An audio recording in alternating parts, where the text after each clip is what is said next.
what will you say to people that say that if you don't work at the office, you are missing out on all of those opportunities? What's your story and your feeling towards that phrase?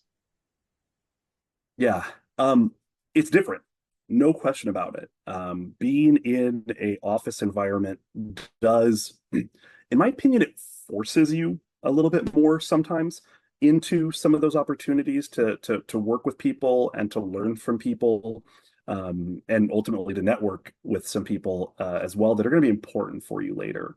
So one of the key things, and depending on where we go in this conversation, I'm probably going to answer with the same word a lot of the time. At the end of the day, it's about communication, and you have to be the one, especially in a remote environment, to be willing to open those lines of communication with people.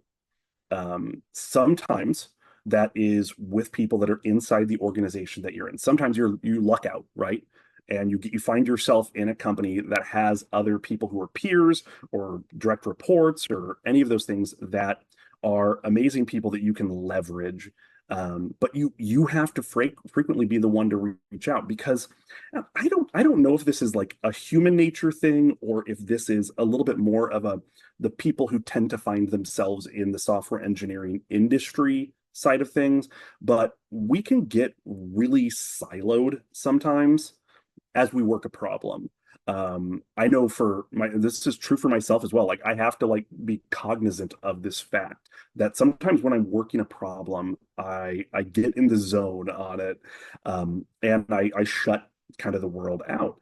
And you can, in a remote environment, do that to the nth degree, to the point where it's not just about the problem you're working on at that moment, but it can be other relationships that you start to block out because you're just like, you think you're doing the right thing. You think you're focused on the problem, you're focused on the solution, and you begin to, all of a sudden it's been 3 days, 4 days, a week, since you've had good connections with other people on your team, whether those are about the problem you're working on at that very moment or whether they're about more social things that are just about connecting with people at the end of the day. So you have to be willing to take those steps, to introduce yourself to people, to push into people's life to an extent in the remote world that sometimes are offered to you a little more easily in an office environment. But the key thing here is that like those opportunities, they exist. They're just different.